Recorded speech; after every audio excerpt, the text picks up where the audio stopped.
Hi, Lou here for a post-mortem about my game Sea Kings. So what's a post-mortem?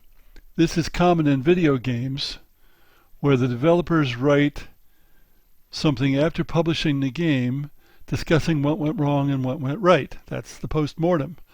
This one is long after the publication of the game, which was in 2015. So why did I design it? I had designed a pirate game that was really popular with testers, though it's still unpublished. It's not as simple as Sea Kings. I wanted to do the same for Vikings, but it turned out very differently. You would not really see much resemblance between the two games at all. Designers have to go with the game, not try to force it to be what it doesn't want to be, so to speak, so I went with it. Now, if you were hired to do a particular kind of game, then you'd have to force the game into what you wanted. But when you're doing these things freelance or as a hobby, you can let the game take you where it wants to go. It's quite a simple game, suitable for any non-child to play, not a strategic game. What we used to call a filler game before filler games became 15 to 20 minutes. This game is closer to an hour. I had my doubts about it, but when 5 to 7 people, some changing, played it over and over for 4 hours at a college game club, I decided it was at least okay. It hadn't been my intention to have it played more than once before we played something else. I thought about publishing it through thegamecrafter.com, which is print on demand, but then I showed 8 different games actually, to Worthington Publishing, who are a war game publisher, at a convention. I thought Sea Kings was the least likely to attract them, since it's not a war game, but it's what they chose. They wanted a game to try to get outside the war game market. And it's certainly outside the war game market. Where has it been successful? Well, it certainly isn't a war game. I call it a Viking adventure game.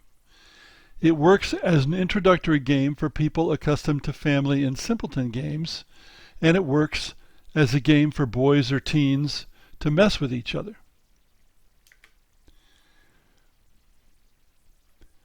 People used to games with no player interaction to speak of learn what some interaction is like in this game, though there's not nearly as much as in a war game.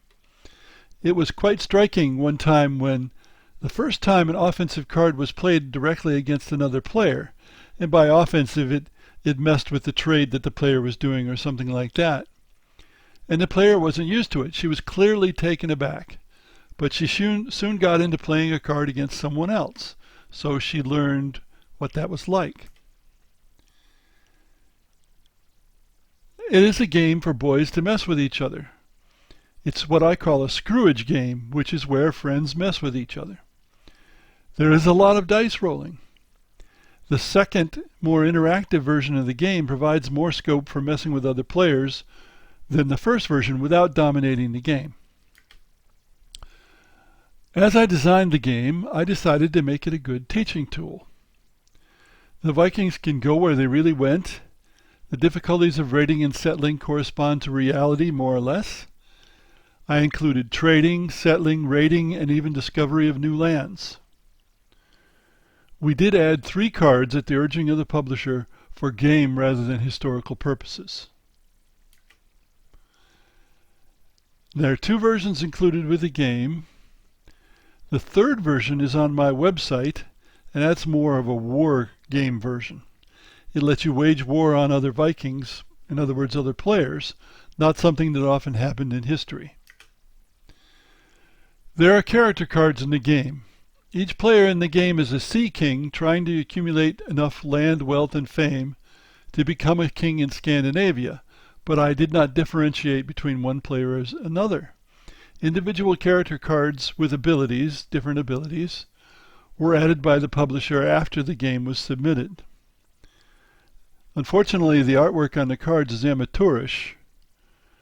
The artist was not employed further, and there was very little testing at that stage. So I don't use the characters when introducing people to the game. This shows once again the dangers of making changes without time to test. What about the physical components? Well, it has great wooden pieces with the outlines etched onto the wood. They're wonderful.